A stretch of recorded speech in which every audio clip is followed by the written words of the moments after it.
अगर एक पीढ़ी कोई भी चीज चले तो वो पाखंड, दूसरी पीढ़ी चले अंधविश्वास, तीसरी पीढ़ी चले प्रथा, और अगर चौथी पीढ़ी चले तो वो आस्था बन जाती है। इसलिए कहते हैं इनसे बचना चाहिए। इसी तरीके से कुछ भारतीय इतिहास के साथ भी हो रहा है।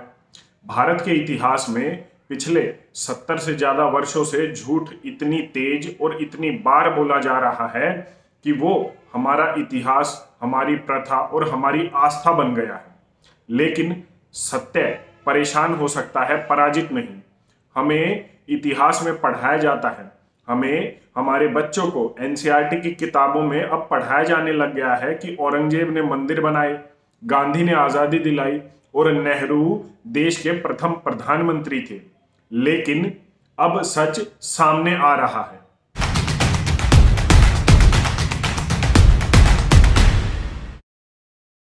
मैं हमेशा से ही कहता हूं कि अगर हम अपने बच्चों को सही इतिहास पढ़ाएं तो हमें उन्हें ज्यादा कुछ बताने की जरूरत नहीं होगी, क्योंकि जब वो बड़े होंगे तो खुद ब खुद सच, झूठ, गलत, ठीक में अपने आप अंतर पता कर लेंगे।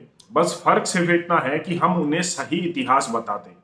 15 अगस्त 1947 को ट्रांसफर ऑफ पावर एग्रीमेंट होने के बाद 70 साल से ज्यादा इस देश में हर साल 15 अगस्त को ही लाल किले पर तिरंगा फहराया जाता था। सिर्फ इसी दिन लाल किले पर तिरंगा देखने को मिलता था जब नेता अपनी राजनीति चमकाते थे।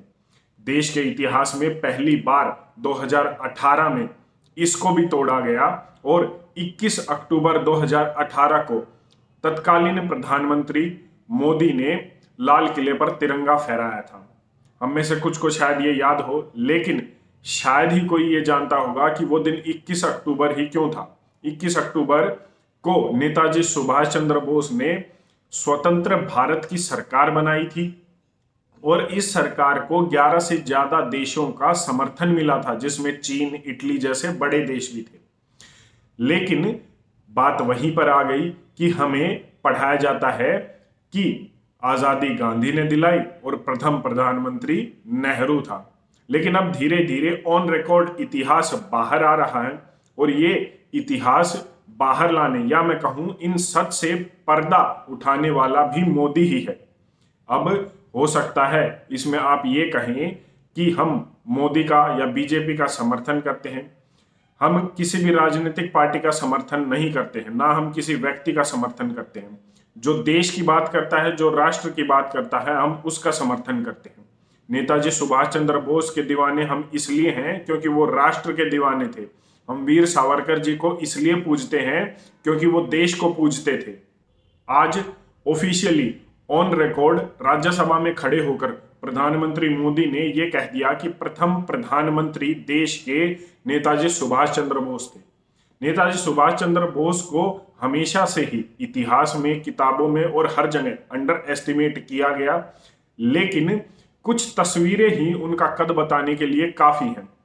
ये ऐसी तस्वीरें हैं कि जब नेताजी का कद गांधी, नेहरू से काफी बड़ा हो चुका था और ये सिर्फ इसलिए था कि वो देश की जनता के, देश के लोगों के बीच और राष्ट्र के लिए कुछ कर रहे थे, और दूसरे लोग तो सिर्फ राजनीति और पद के लिए उठापटक चल रही थी। सत्ता बदली और उन्हीं लोगों को सत्ता मिल गई जिनको नहीं मिलनी चाहिए थी।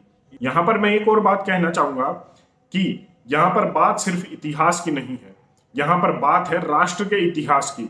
हम नेताजी की बात इसलिए नहीं करते क्योंकि वो देश के क्रांतिकारी थे या मैं और आप उन्हें चाहते थे। हम उनकी बात इसलिए करते हैं क्योंकि वो देश को चाहते थे। हम वीर सावरकर जी की बात भी इसलिए करते हैं क्योंकि राष्ट्रहित उनके लिए सर्वोपरि था। वो किसी भी चीज से ज्यादा अपने राष्ट्र को प्यार करते थे, भारतवर्ष को प्यार करते थे, और उन्होंने उस समय भी उस समय की राजनीति और राजनीतिक पदों को न चुनकर देश के हित को चुना। इसीलिए वो हो सकता है इतिहास के पन्नों से तो गायब हो गए, लेकिन आज भी हमारे दिलों में बसते हैं।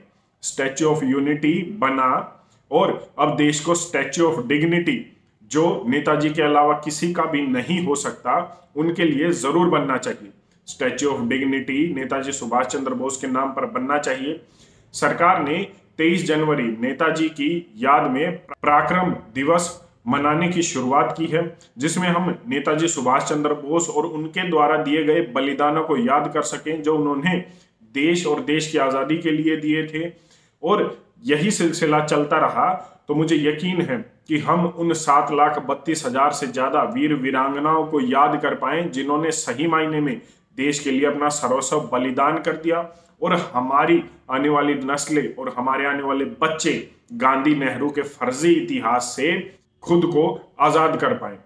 मेरा सिर्फ इतना कहना है कि अपने बच्चों को सही इतिहास बताएं ताकि वो आगे चलकर एक स्वर्णिम भविष्य, एक स्वर्णिम भारत का सपना पूरा कर सके। और वो तभी हो सकता है जब हम उन्हें गांधी नेहरू की गुलामी से आज़ाद करेंगे और सुभाष चंद्र बोस, उधम सिंह, भगत सिंह और अन्य 7,32,000 क्रांतिकारियों के बारे में सच्चा इतिहास बताएंगे। छत्रपति शिवाजी, महाराणा प्रताप, वीर गोकुला जाट, महाराजा सूरजमल जैसे अपने पूर्वजों के बारे में उन्हें सही इतिहास बताएंगे।